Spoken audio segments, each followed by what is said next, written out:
Alrighty, guys, welcome back after almost a year off. People have been waiting longer for this than the new season of Stranger Things. And for the next GTA, apparently, right? What's GTA? Boy, you better stop. What are we talking about? There's some of that old man shit. Do you know what GTA is? I'm the old woman shit with the old man. Oh, so you also don't know, but you're laughing at me. God, Jerry. Wait. Can we all just take a second to appreciate this? Because a year ago, you guys filmed your first podcast together. Today... A year ago, we filmed the last episode, okay? Yeah. Damn. Today, you are sitting in a podcast that we own.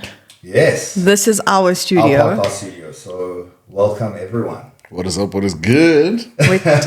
What dreams are made of, guys. We have Coach Phet, a.k.a. my lovely, gorgeous wife.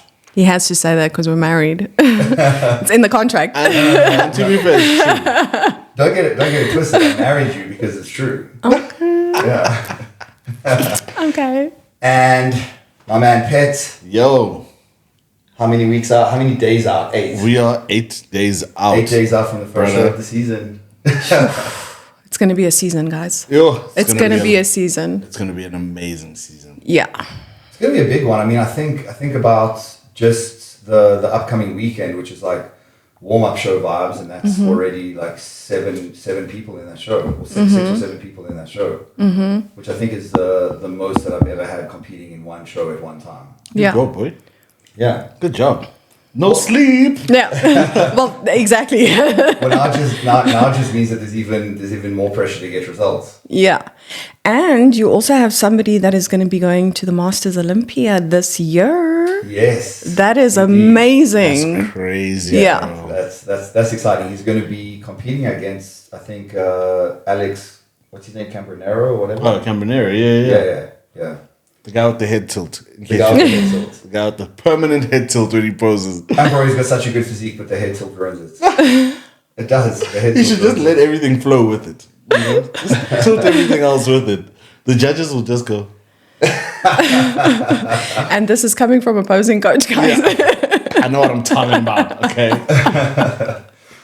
But imagine how good your physique is that your head can be tilted all the time and you still are a pro at the Olympia every year at the highest level. Insane. Yeah. So a year ago, do you remember the last podcast we did? Was it not with Arnie? It was with Arnie. Oh, exactly. man. So that was just after I had competed. Mm-hmm. It was just after maybe a couple of weeks after moving to Avianto. Wait, was that the first move of our lives in the last? Sorry, we've had 3 moves That was the first of 3. Yes. in 9 months. Yes, but worth it because we're here and we have a podcast studio. And we live in the most beautiful Based in the business house. hub. Oh my gosh. No, Yes, indeed. our house is legit. Our house now is amazing. We've Yeah. had a journey to get there, but it's awesome now. You know what? I actually feel like every single move has been to a better place. Do you think so? Yeah. I think I agree. from Paulshof, we moved to Avianto the first time. Yeah. Better place than our Paulshof place. Then we moved to Verona. That was better than actually what we were living in because it was more fitting, I think, for our lifestyle and us. And then Yeah. we moved now into the third one, which is the best one. This one is definitely the best one. Definitely the best one. I understand what you're saying about the Verona house because it felt more like a home. But I don't know, the first one was so epic. You know what? epic. It was epic, but it was also epic for you because you had your own office outside, disconnected from the house. So I think that was like your best experience in terms of work office We also space. had an epic experience there. Crazy, but epic Yeah, experience. yeah. Well, I was just gonna say potentially this was attached to the emotions of living in the house at the time because if you think about it, when we moved in there, we had our big weekend with all our friends staying over there, and it was Nicola's birthday. Then we had Ghat's birthday in there. That was also a good night. I think we did It's Personal, and we did one other festival. So it was all of those things in the space of like 3 or 4 months. Yeah. I mean, we're barely alive after these 3 moves. Like, guys, the 3 traumatic things that you can go through in your life is divorce, Yeah. death, Yeah. and moving. And we did moving 3 times in 1 year. Hold up. Why aren't people In including 9 months. marriage? Getting married. Not marriage. Not marriage. Getting married. That is so true. Yes. I feel like, true. yeah. Just so everyone knows, Pet's wife is just out of frame at the moment, so he had to course correct that very quickly. No, she knows how hard getting married was. I fully, she agrees with me. Bro, Also- getting married is rough just because everything else aside, just the financial obligation. Oh, yeah. Yes, but then there's also families involved and you have to make everybody happy. Guys, we are in interracial relationships, so there are yeah. cultural differences. I have to remind myself that you're not the same race as me, though, but we'll get to that. Baby, you are sometimes a little bit black inside when I listen to what you play from a you- DJing This is very perspective. true. He's black inside when he takes activated charcoal, mate. No, her nail technician said to her yesterday, your husband must be a little bit black inside. Yeah, Yeah, maybe that's why we get along so well. it's okay, baby. I'm a Zulu princess, so I accept you. Yeah, man. So it's been a year. I can't believe we were doing them so regularly. Now it's been a year, but now we can actually get into the Bible and do them all the time because it's right here. It's our studio, and it's right by our house. I know, it's amazing. Which is absolutely amazing. Yeah. Yeah, but also about a year ago, just over a year ago, you transitioned from your corporate career, which was very epic and very profound, if I might say so. I met corporate Fats when she had just started at L'Oreal, I think. Yeah, Yes. that's true. You had just resigned from Avon, you had gone to L'Oreal, then you went to Revlon, then you went to Alcon, Oof, Alcon. going up the ranks all the time. And just over a year ago, you transitioned into becoming a coach. So, And you were exceptional at your job. Like, you walk into any of your homes that you had set up, and the trophies and certificates and the everything, walls and all that, they're yeah. everywhere. Like, you know what? You're elite at what you do, you know? And I think your corporate career really, really speaks for itself. So it's really awesome to see that the effort and dedication that you put into that is already in the side of your life, you know? I mean, it's such an interesting thing, and thank you for all the compliments, my babies. But it's such an epic thing because when I think about corporate, I mean, my heart is still very warm about it because corporate Fats is using those skills now. Corporate made me into who I am.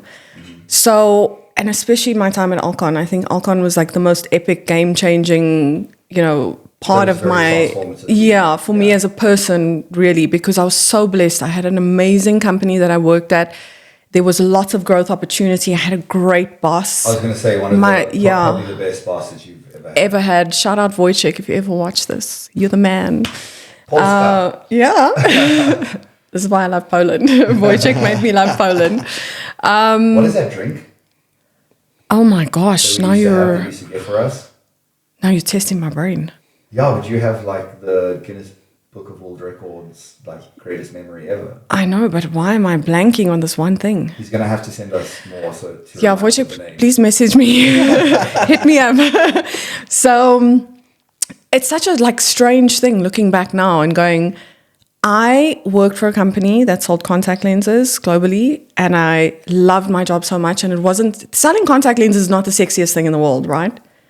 But I was so passionate about it because of the people that I worked with, the environment. Coming into coaching, I can honestly confirm that this is the most fulfilling space that I've ever been in from a personal perspective, because I get to pour into people every day and see their minds open up to possibility in their lives and convince them that doing something really hard is beautiful. How crazy. You went from right? changing people's vision to changing the way people see themselves. Perception. Oh, Perception. Did you have that in the bank, bro? Nah, bro, I stay locked and locked. That monster is doing wonders for you right now. because we all know what Matt's doing, and it's killing me. Yeah, as soon as the cameras roll, Phet's Yeah, he turned on. He turned on. Right? He turned on. Yeah. TK just needs to keep like fucking cameras rolling on him all the time. You want to Just record like make it Big Brother in the Siani household. You Yeah. want to record domestics, bro. Yeah, so I mean, obviously we know very well, but I mean, a lot of the people that are going to be watching this are, you know, my clients, your clients, Phet's clients, and, you know, people in the fitness industry. So a lot of them don't know that you have the corporate background. Why the transition into coaching? Well, I think it really drives into purpose, right? Because first of all, I went through a very big life transformation in terms of my own physique. And really doing that at the hardest stage of my life when I was in corporate kind of lit a fire in me where I was like, I think I want to help people do the same thing. Because when I look back and I think about this whole experience, I'm like, imagine that I've never met Paul Ravella, but he's changed my entire life. Just think about that in context. You've never I have never met Paul, and Paul has no idea. But did we ever tell the story about how we started with Pro Physique as clients? I feel like this is a very important story. Do you want to tell that story? Are you sure? Okay, I don't want to lie to you. The way you phrase that sounds like when people speak about like Jesus or something. They're like, Well- I've never met him, but he saved me. Well, think about this, divine intervention, because if you had to tell me at that time that reaching out to a coach, which I'll get to the story now of how that happened, but he would help me change my physique, change my mindset. He never met me. I now work for this company that I'm obsessed with. Who knew that would be in my path that time in 2020 when we reached out to Pro Physique? Well, yeah, I mean, certainly not me, because we reached out to Pro Physique essentially because we met, we started to have a lot of fun and party and go out to eat and all that. Obviously, I was still in the industry and I'd, you know, been competing and stuff, but that initial like honeymoon period when you first meet, yeah, it comes with some pounds, right? Happiness. Yeah. So then when that phase kind of ended, I competed again, and I got into better shape and I kind of maintained it. But then COVID hit, and we were in lockdown, and that was like the most depressing time ever. So we both got really out of shape. And when gym started opening up again, I was like, you need to get a coach because I can't coach you because you're not going to listen to me. Still stands. Do you remember the words that I said to you? You asked me if you could do anything in the world, like for your job, what would it be? And I said, I want to be a coach for Pro Physique. So I've been speaking about Paul for ages. So when I finally said to you, let's get a coach, and you agreed, obviously that was the catalyst. But Hold on, coercion. Hold on. The context? Yes, let me give you the context. That's why I'm saying it's coercion, because we were 2 bottles down of wine. And so he says to me, let's sign up and get a coach. Just by the way, guys, at that point, I didn't know what a coach does. So I'm like, I think a lot of people don't. Yeah. Sure. Also, just know I've had a lot of wine to drink at that point. And then we go and we fill in the intake form. He's helping me fill in mine. Now we have to submit pictures. Just by the way, still on the wine. And I go get in my brookies and I stand in front of the camera and he takes the Explain pictures. that for the non-South Africans that are watching, which is most of the audience. Your panty and your bra. So get into my undies, take the picture, very ashamed. Guys, by the way, and I'm sorry, Paul, I had no idea who Paul was. I had no idea, impact in the industry, nothing. We submit the intake form. Our lovely client liaison, Sandy, then, gives us coaches that she thinks that are going to work well with our personality. And Matt goes back and he goes, I really want to work with Paul. So Paul says, okay, I'll take him, but only if I can take his wife too. If I can coach you as a couple, because Yeah. I think it'll be a cool story. Yeah. So This was COVID. This was COVID, 2020. Just after. It was like just as gyms had opened again. August 2020. Yeah, Was it? it was August 2020. Yeah. I even remember So- that we still went on vacation to Cape Town. Yes, correct. Just before, like, I think we got our plans from Paul, like a couple days before we got back from Cape Town. or Yes, something. correct. And so he takes us obviously both on, and I now gone to Google, and I'm like, who is Paul Ravella? And I realized that this man has females that are, you know, top 10 Olympian athletes, and I'm like, oh my gosh. And Yeah, well, I mean, that's why it was such a big thing, because he only rarely takes on competitors. He only takes on athletes. So for me to join it was a little bit also quite fortuitous, because by that stage he had already kind of started specializing almost exclusively with bikini athletes. Obviously that's not far his from history. what you are, though, is it? No, I basically am. It's just I'm a male wellness athlete, so it's a little bit more muscular than bikini. So yeah, and then obviously to take you on as a non-athlete, a non-competitor, it was a big deal. But I was adamant about it. And then I feel like in my brain corporate fats kicked in, because it was like, I now have someone who is going to be managing my weight. Okay, so I have a manager that I have to report into once a week. And I was like, I'm not going to embarrass myself. Like, the one thing, if I'm going for a coach that is one of the best, if not the best at the time in 2020, I'm not going to waste his time. Like, I'm not going to not do the things. So I was afraid. And Paul doesn't know this. I mean, you must remember sometimes when you think of someone who is maybe important in your hierarchy, like we put them in a place, immediately sometimes that ignites fear and respect, right? I don't know if this is a cultural thing, is this a brown person thing? Get you. No, dude. That is not. Right? That is a But you're black person inside, thing. bro. So Maybe it is. Yeah. Yeah, but like for me, I was just like, oh my gosh, like this guy is really important, and I'm not gonna mess this up. I'm not going to waste his time. I'm not as gonna well. waste his time, and I'm not gonna like submit a check-in where I didn't do the things when he's got freaking Olympians that he's coaching. Surely those are the thoughts that naturally occur in your head. It's like, well, I assume when you sign up with a coach that they have other clients. You see it on their social No. media. Excuse me. Hold on. Media. You're a coach. You see it on their social media. Yes, that's what I'm getting to. So surely the average person would think like, this person is coaching a whole bunch of other people. I don't want to be the one person that's not doing what I'm supposed to do. I don't think everybody has that mentality, and I think it's a certain material or type of person that has that, because you have to have a level of self-awareness as well. And I feel like a lot of people, we would know, right? People are signing up for coaching all the time, and sometimes there's people that pay you for something that they're also not engaged in. It happens so often. Guys, 66% of gym signups don't go to gym. Yeah.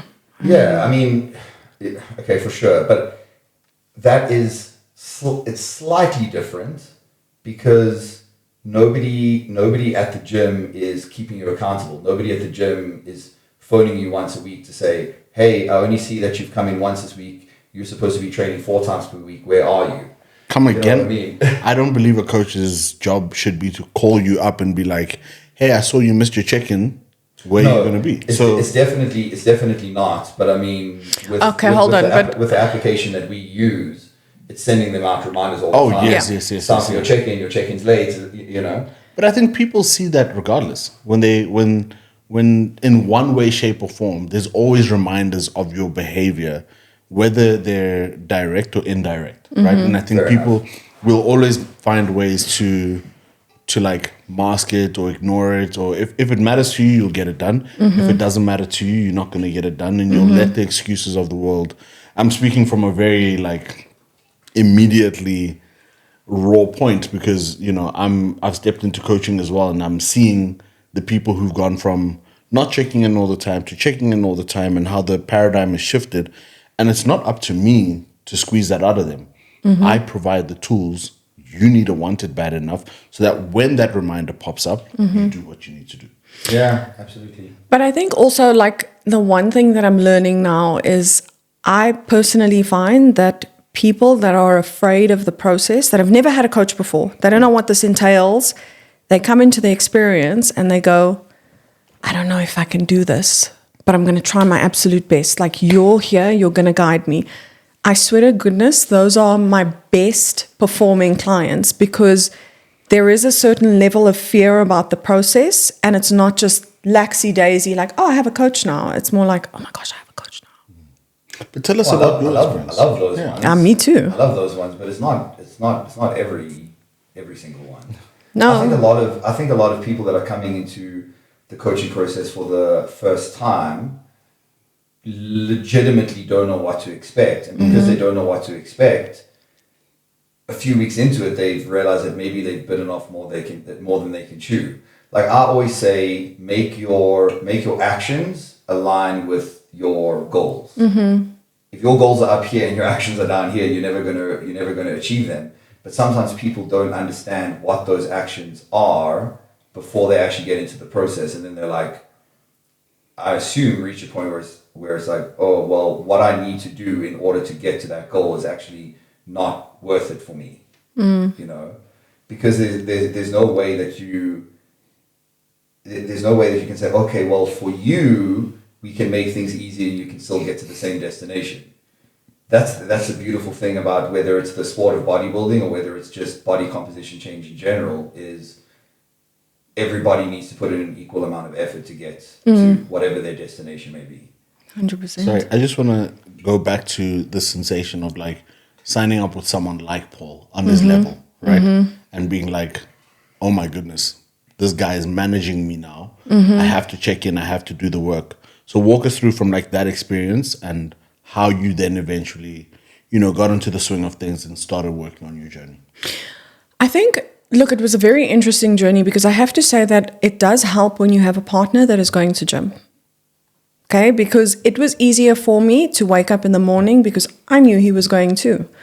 So it does help if you have a good support structure and a good support system. But what essentially happened, and it was such a funny thing for me in the beginning, because you get your macros from your coach, you now get your daily steps that you have to achieve in terms of your goal. You get your check-in material that he sends through to you. And the first week, guys, I did not move on the scale. I actually got heavier. And I don't know if you recall, it was 4 weeks actually. Yeah. And if you recall, I was so scared to send Paul a video to say to him, I'm struggling with the concept right now because nothing's happening. Because of course we're focused on the scale, not fully understanding the process and realizing that when body composition change is happening, we're looking at measurements. That's where the magic's happening. And I remember calling him into the kitchen and sitting next to me and going, okay, let's send Paul a video together. And he's like, Paul's not, like, this is not a joint. You need to send it on your own. And I was like, just sit here just sit here for emotional support, you know? So he's like sitting next to me in that video. I'll never forget it. And I'm like, hi, Paul. I just wanted to say that thank you for everything. But, you know, I'm kind of struggling in the process because like my weight's not moving.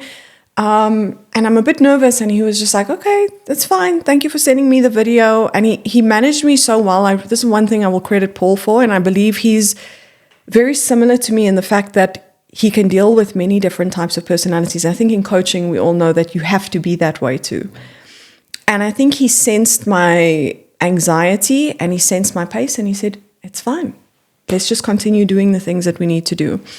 Those things were difficult because work was work and life was lifing. So it was just post-COVID, I just gotten a promotion. So I was promoted to country franchise head, which was difficult because I was managing a $7 million business. And it was a complete change of scope to what completely different. You were a marketing manager.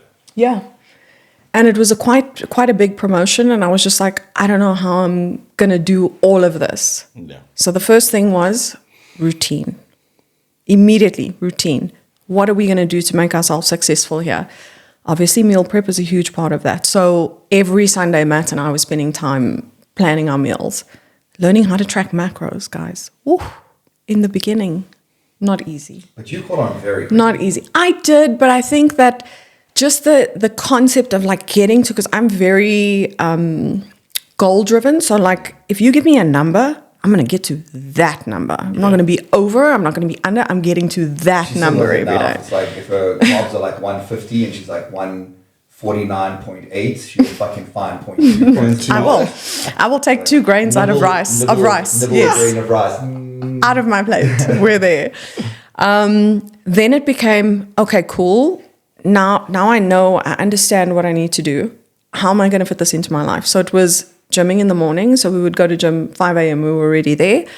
Getting steps in. Now I have to think of things, creative ways at work. How am I going to get my steps in? So I don't go with like a Stanley cup of 3 liters. I'm like, I have this little water bottle that I keep like refilling, just like down. Increase my neat. And thank you, darling. And then it was like 6 weeks in, and you have a routine, and you just keep going. It's like clockwork.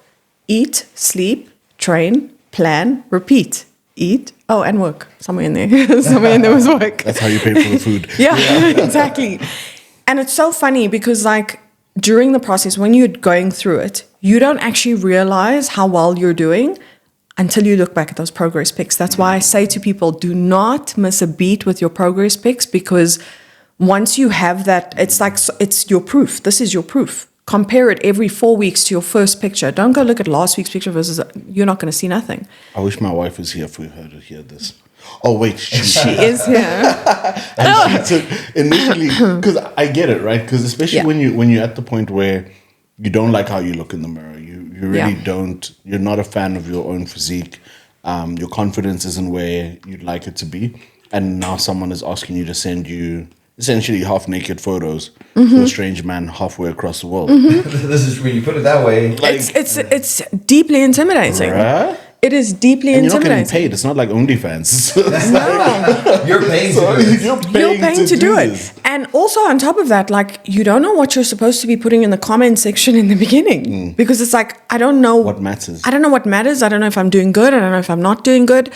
Thank goodness for your coach, because your coach is the person that is telling you and affirming you and going, keep going. Here's what I see. Here's what your body is telling me. Here's where we need to focus. So it is so nice to have that navigational point and also the accountability.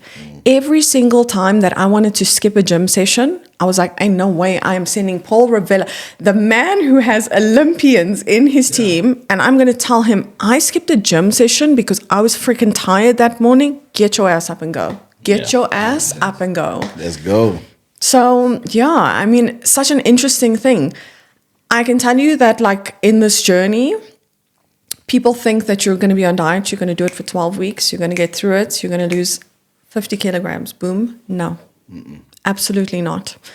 And I think that's one of the biggest things that I find now, because people are reaching out to me now and going, tell me what was the amount of time that you took to do this? Yeah. And I'm like, guys, there was diet breaks, there was periods of maintenance, there was family vacations, there was many things. Life was happening in between there. I wasn't on diet the whole time. So life is going to happen regardless. Yes, also. Whether you're doing the work or not, like, it's either you wake up a year from now looking the same or worse, or you wake up a year from now looking better.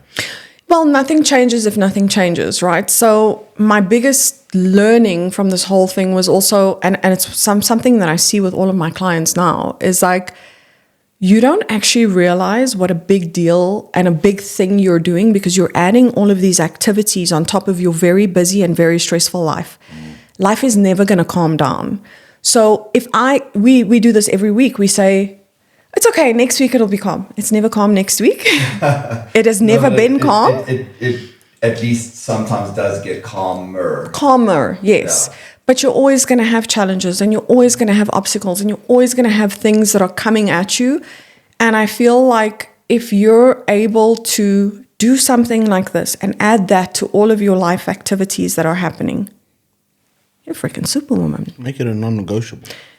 Absolutely. Absolutely. For me, when the switch happened from being a gym goer and enjoying training to being meticulous, and I remember when I did my first so-called prep for a photo shoot, is that people look at your effort differently when they see how focused and dedicated you are to your craft, and that you're unwavering when it comes to this thing. You know, it's like, oh, you know, I'm not even going to bother asking Fats if, you know, I should give her this or if I should do this with her because I know she needs to do this at this time. They respect that about you because you're serious about it. So, you know, when you're in a prep, you listen to a bunch of motivational quotes and all of that stuff. It's like, don't let people think you're playing about the thing you're supposed to be serious at. You know, if people know that this is what Matt does, like Matt doesn't play as a coach, then they're not going to come to him and be like, oh, I'm going to mess with Matt's time and I'm going to play around. They're like, the same way you treated Paul. Yeah, I was just about to say that. But I'm saying, like, Surprised? It requires someone who understands that way of thinking. Yeah. If you aren't someone who is operating at a level where people are like, you do that thing and we know you do that thing, then how am I going to recognize that in someone else? Can I tell you the most common thing that's happening to me right now is like when people sign up. So we have a sign up process. Obviously, we get client leads. Our liaison sends it to us. So 9 times out of 10, people don't really know the coach that they're signing up with. Then at the end of the sign up process, we send them a link to our plans and pricing. And over there is a description of your life. So it's got my transformation picture. It's got, you know, some pictures of what's happening in my marriage, etc. And the biggest thing people come back to me is they sign up and then they send me an email afterwards and go, oh my gosh, you did that? I am so glad that I'm with you because I know that you understand the struggle of what I'm about to go through. Yeah, that's why I think that your journey into becoming a coach is so special because I was there for the transformation. And the great thing about it, maybe not at the time, but the great thing about it now is that it wasn't straightforward. It wasn't that 12 weeks before and after that you see on Instagram. And I think what a lot of people don't realize is that oftentimes those people are the outliers. Yeah. They're the genetic outliers that respond very quickly, or they're people that have been in incredible shape before and maybe they've been injured, they've been off for a while, they get back into it, they respond really quickly. The greatest thing about your transformation is that before and after was like a year and a half, 2 years. Yeah. It was normal. It was Yeah. what should be done, you know, to sustain the principles, to firstly get them down, you know, create patterns and routines and principles that are embedded in who you are. Everyone has a plan for 3 months. You can do that quickly. Anybody can do that. You can get in and out. But if you're going to make it a part of your life, it's hard work. Yeah, I mean, everyone has a plan until you get punched in the face. Life is going to punch you in the face. So you need to figure out a way to keep this thing that is important to you, which is your transformation, regardless of whatever is happening in your life. That is the struggle, and that is the struggle with everyone. When I see people checking in, like sometimes it's a psychological check-in because it's like, hey, this is happening in the background.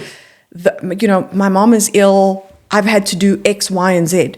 But you know what I did is I did X, Y, and Z to accommodate for that. I'm still checking in. Those moments, I feel like are so important because it's almost like changing your behavior. Think about it. If you were angry, okay, and you were trying to change your behavior around anger, you have to elicit a different response every single time that something happens to you that makes you angry. That triggers you, yeah. It is the same thing with body transformation. Every single time that life comes and it smacks you, you have to go, okay, but how do I work around this? What am I going to do in spite of what's happening right now? And I think by doing that, and that's why I say this process is so important, you are building new neural pathways in your brain. You don't realize it. You really don't realize it while you're in a transformation, while you're doing this, while you're trying to get your steps in, go to gym, tick all your boxes. You don't realize it, but you are building grit. And I think that that's so important. And that's the thing that like I love about coaching so much because you can see it being built in people as it's happening. And you're like, yes, I see you. I know what's happening. You've just given me the background, but you're still doing it. And what's awesome is like when you see somebody going through that, and you can see that it's so hard for them to take those actions and like I guess act against their instincts. I know at the time I'm like it's so difficult for you now, but it's going to become easy. Yeah, it's going to become so easy. And again, your transformation is evidence of that because, first of all, it's not like it was completely linear. You lost a little bit, you gained a little bit, you maintained a little bit, you lost a little bit more. You know, it wasn't that linear process. But the fact that it was run in that manner taught you, I think, when you're having your worst day, when you're having your worst week, when you're having your worst month, everything's not going to be perfect. But what are the minimum baseline expectations, the minimum requirements to just keep you moving and not operate in that black and white mindset of, oh, well, I'm either perfectly on my plan or I'm cramming pizza down my throat and drinking 2 bottles of wine a night. Yeah. It's like, it's what is that minimum expectation in terms of, even if you're just tracking calories, even if you're only going to gym twice a week, even if you're, just meeting a very minimum, moderate level of steps that you can achieve in a super busy period of time in your life, you're not doing nothing. You're still doing something. Is it optimal? No, it's something.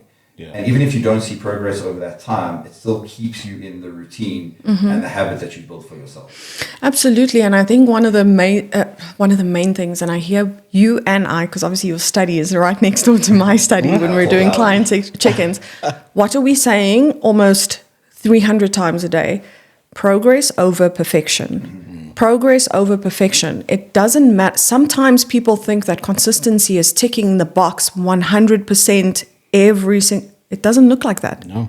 It doesn't look like that. Sometimes you go to gym and you get a 20-minute session in, but you feel like trash and you don't want to be there, but you went and you got a 20-minute session in. Yeah. That is progress. So one of my favorite videos on the interwebs is on the Google. on the Googles and the Instagrams is this, on the line. This guy saying, we've got like the perfect day. Let's call it the Andrew Huberman day, where you wake up, or the whatever that Ashton whatever, put your head in ice and then wake up and banana peel. That whole red light and dude, that guy's crazy though. All of that stuff, right? You've got this entire list of stuff that you could do for you to have the absolute best day possible in terms of your wellness, right? And then you have your days where you need to set out a list of things where you're like, if I don't get to everything, let me at least get my protein in.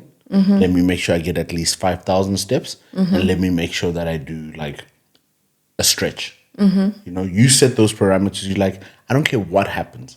I don't care how tough a day it was. I can roll out of bed. I can do a stretch.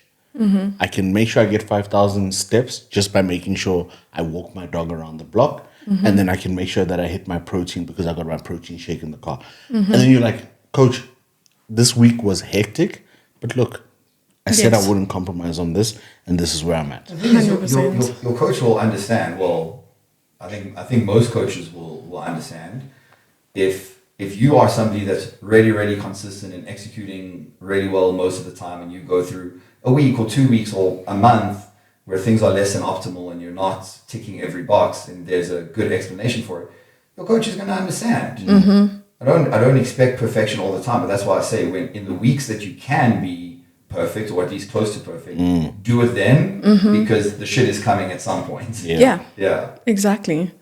It's such an interesting thing though, because exactly what you were saying now, Phet, about the non-negotiables, I was thinking back about what mine were at the time, and it was always steps. And it's the same thing I tell my clients now. I'm like, try at least with your steps.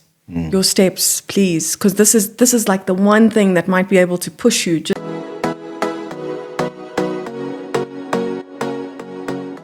a little bit further in terms of your progress. Yeah. The other one, I must be honest, was actually difficult, and it was around food, because being social. Okay, I wasn't very social when I was in corporate. I must be honest. We've been hiding. We attended 100 music festivals last year because... We were, however, social in a different way. Yes, we weren't going out as much. We weren't partying as much and stuff. But you were very social in the sense that you had a lot of work events and functions, which is a challenge unto itself. And can I tell you what happened to me at those work events and functions? They gave you food. No. Damn it. Hold on. Listen to this. I was fit shamed at the time that it happened. So can we just talk about this, because this Can we is first talk about the fact that when I did this, for years you ridiculed me, so I was shamed first by you. okay, marriage. And then the tables turned. Okay. How the turntables. You knew what you were marrying. You asked me. Okay. Let's just first put a that beautiful out. lady. That's all he wanted. Yeah. Not the fit shaming with it, okay? Not the fit shaming. But it was such a weird experience. I remember being at work one day, and like, if I was in a pickle, it was normally Nando's strips and rice. I would order. But I would weigh every element, of course, as I'm dishing and I'm putting it onto my plate. And people would come to me in the kitchen and be like, "Oh my gosh, you're so strict. I wish I had the determination that you did." Guys, please stop. Please stop doing this to people in real life. Ugh. Please stop doing this to people in real life, because first of all, it is a choice for that person. Second of all, you could do it. You just don't want to. I don't even think that was the worst one, because in a way that's still kind of like a compliment. I was gonna remember say- you taking the scale to Oh my gosh, yes. a restaurant, and like it was a bougie ass restaurant, and you ordered like, you know, chicken and rice and vegetables, whatever. No, it was steak. I'll never forget steak with no basting. And my friend that was sitting next to me, who is beautiful and so bougie, put your scale away. Again? Put your scale away. And then guess what happens to me? The waiter comes to ask me, why am I weighing the steak? As if I was going to write a review about them, like the steak was, I don't know, like I was, And I was just like, guys, please, I just want to know what I'm eating. So that was a very, very extreme example. But being social when you're in a bodybuilding prep, when you're in a deficit, is very, very difficult. But you can do it. Yeah. I still did it. We literally went out for my birthday to Doppio Zero. Yeah. And I wore a denim jacket, and I slipped my scale into the denim jacket pocket on the inside, and then I whipped it out at the table and I put everything on. And because I was with people who exercise, no one even batted an eye. People were like, we know you're on prep. Yeah. It is what it is. We know that when you're not, you'll eyeball it and you'll figure it out. So it's not that, and I fully agree. There's a time and place for you to weigh your food and everything. I'm also not doing it to make you feel bad. Like, this is not about you. This is about me. Yes. And what I'm trying to achieve. So if you're uncomfortable with seeing me weigh my food, weigh your food. The scale is here. I will give it to you. Free batteries, But if I am on this road, don't make me feel bad for walking this path, because I haven't asked anyone else to sacrifice anything along the road with me. Right? We will meet where we meet regardless. So I think the important thing, especially in the corporate environment, is that people firstly don't understand. I think people have this impression that your goals should be malleable and they should be flexible enough for you to live this life, but sometimes they aren't because of the season that you're in. You need a lock in. Yeah, that's such a relevant point, because obviously we talk about sustainability all the time. I mean, I spoke about it in regards to your journey, but I think the message that I try to express to everyone is that the process in general at large should be sustainable. Yes. In other words, once you've achieved a certain goal, you should be able to maintain it easily. Yeah. But that doesn't mean that every part of the process is sustainable. Yeah. Sometimes, and also based on what is your starting point, what are your goals, how quickly do you want to get there. There are going to be parts of it that aren't sustainable by definition, but they're not meant to be. Yeah. You're not meant to be in a deficit forever. No. And that's why I say everyone like, oh, but this is supposed to be sustainable, and I should be able to go out and eat on weekends, and it's like, yeah, but then you're confining yourself to being in this for longer than you need to. Why be in it for 6 months when you could be in it for 4 months, and then you can be in maintenance? I mean, lock in. That's my point. And I think that's why I was so offended about people pointing it out to me, because I was just like, this is me being comfortable in my season of deficit, doing what I need to do to lock in. And it may look like I am too strict to the outside person. It's like, oh my God, this is so extreme. Why would you do this? It was so funny because even at that point, if I think back, it was built into my routine. You think I needed to take a scale with me to dinner? Like, no, I could have eyeballed it and just, but I wanted to have that level because I'm with Paul Ravella. I'm doing this because one, I'm afraid of having a bad check-in with him. Number two, my personality and who I am is locked into this process now.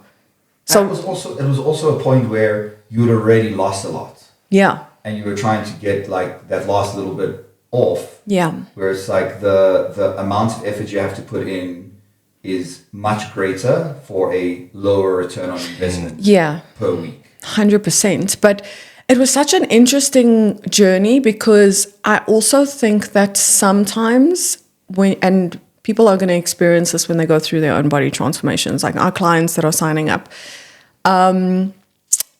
Sometimes the people around you are not as supportive of your goals as you become better and better at it. So what I mean by that is I experienced a lot of people that were almost negative about what I was doing that I didn't expect, because I sometimes feel like people enjoy a broken version of you. And when you start to do better, they don't know how to react now because, oh, but you were always doing this. Now you're doing this. Now you're successful. Now you look good. So it was such a weird and wild experience for me going through it, because then I was like, wow, this is really one of those things where when you're locked in and you're doing it for yourself, sometimes you have to cut out some outside noise, and sometimes that's in your family, and sometimes that's in your friendship groups, and sometimes that's with, people that see you at the gym and they're like, oh, okay, oh, this is happening now. That's new. Yeah. And it's very, very interesting for me because like coming out of it now on the other side, there was a lot of times that I had to like block out noise and go, oh, so you're used to that person.